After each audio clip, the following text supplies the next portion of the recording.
What is going on, YouTube? This is yours truly, ATUM-RE, coming at you guys with another video. Before we go in, make sure you guys like, comment, subscribe, and share the video. The name of this video is going to be, what gun would you sell last? I guess what will be the last gun that you would sell if you actually were put in a position that you actually had to sell your gun. You know, things happen. You know, you could be laid off your job, medical, anything can happen. But my question to you, what would be the last gun that you would sell?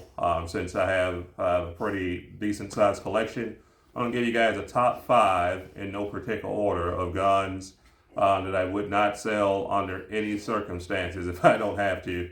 And let's go ahead and get into it. Well, I'll just tell you the real meaning is going to be reliability, durability. It's not going to be the sexiest gun, the best looking gun, any of that stuff. It's more about durability and reliability of why I made these choices. But let's go ahead and get into it. So the first gun is going to be nothing special. It's going to be Glock 19. And the reason I would choose a Glock 19 not to sell is because it's very reliable. It's easy to find parts for it. You want to find an extra slide, trigger, magazine, you name it, you can find for a Glock. And Glocks, they just work. I've had this gun going on 10 years now, never had a hiccup. If I were in a pinch and I had to have one pistol to depend on my life it would definitely be this Glock 19. I trust it with my life entirely. It just goes bang, bang every time, never had any issues with it.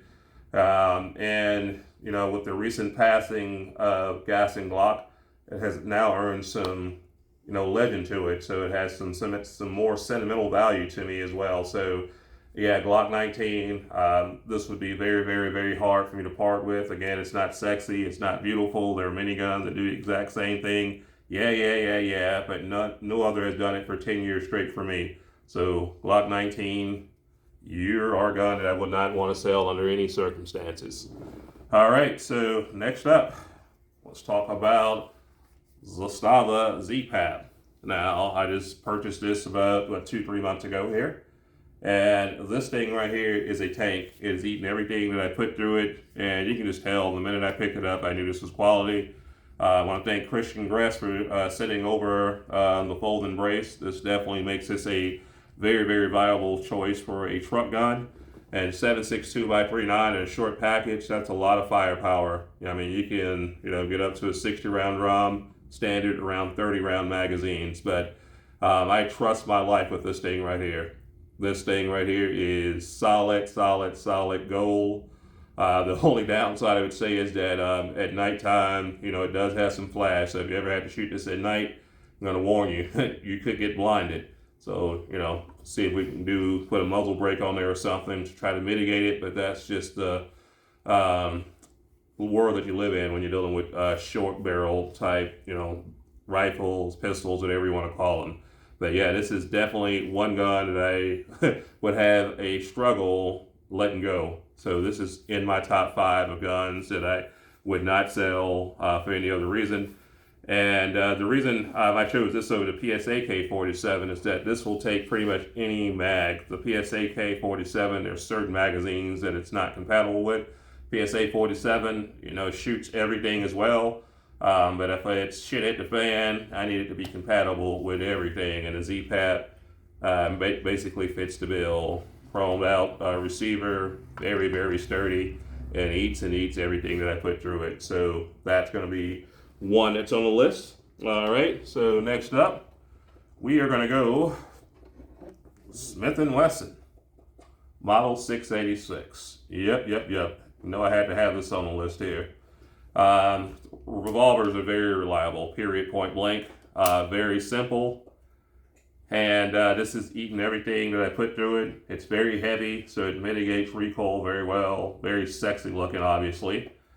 And I like 357 because it's a very, very versatile round. I can use this for bear defense, and I can also use it for personal defense. And 357 is slightly stronger than 10 millimeter, especially, that's what basic commercial loads. Now, if you do reloading, there's much more, room for powder.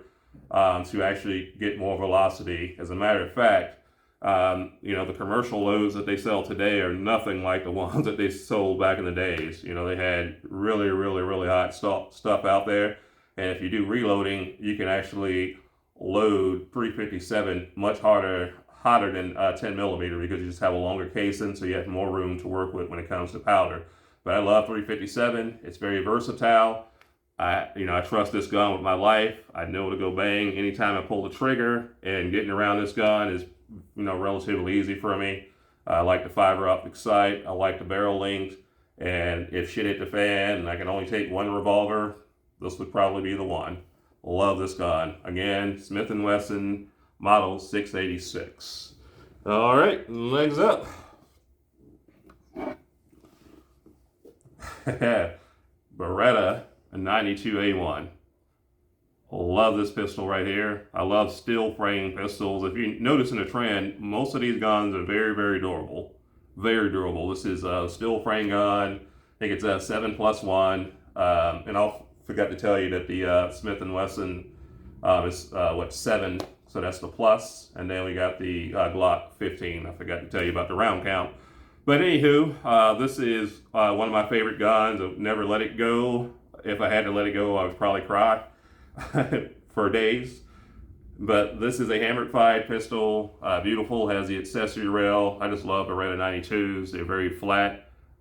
These have been used in many wars for many years. It just got replaced by SIG, and I'm not really on board with that replacement. I'll still rather have this over basically any SIG that you put out there.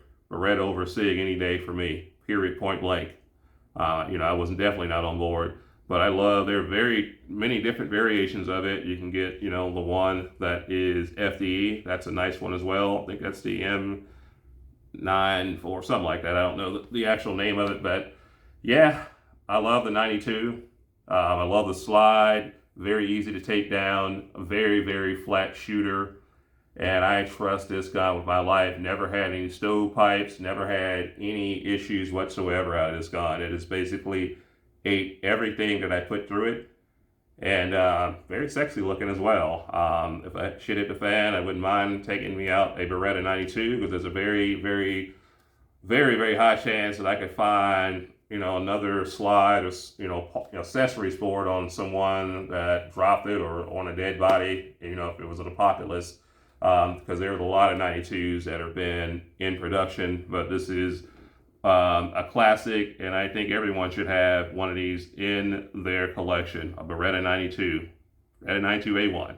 All right, last but not least, gotta have a shotgun, absolutely, and the shotgun that I would take would be the Mossberg 590A1, in my opinion, and not to be braggadocious, this is probably the best pump shotgun on the market, in my opinion.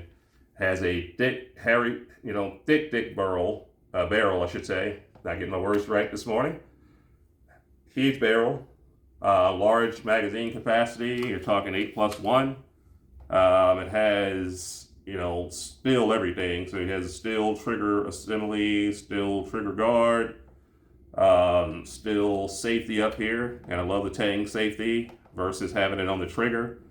And this thing is built like a tank. I would trust it with my life. It's eating everything. Pump shotguns are really hard to mess up anyway, but this just gives me that extra room because it's so heavy, and it mitigates the recoil because it's a very, very heavy gun. This was actually designed for combat and also the Navy, because, in the Navy, if it hits against a hard metal door, it would actually hold up. This thing right here is a tank. This is the shotgun that I would take if it all hits the fan.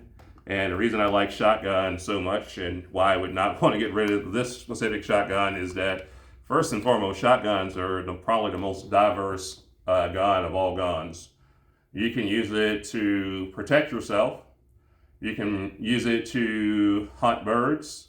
You can also use it to hunt basically anything in North America. It can be used as a breaching tool. Love me some shotty, definitely. But that is pretty much all I have. Again, just wanted to come up with a new video for you guys for the new year, and I just said, hey, why not talk about, the guns that you would have a hard time separating from. I love all of my guns, but these are the top 5 that I would not let go. And again, my reasoning was all about functioning and durability. I love durable guns. The more durable, the more that I cannot let them go. And that is basically it for this video. Don't want to ramble too far.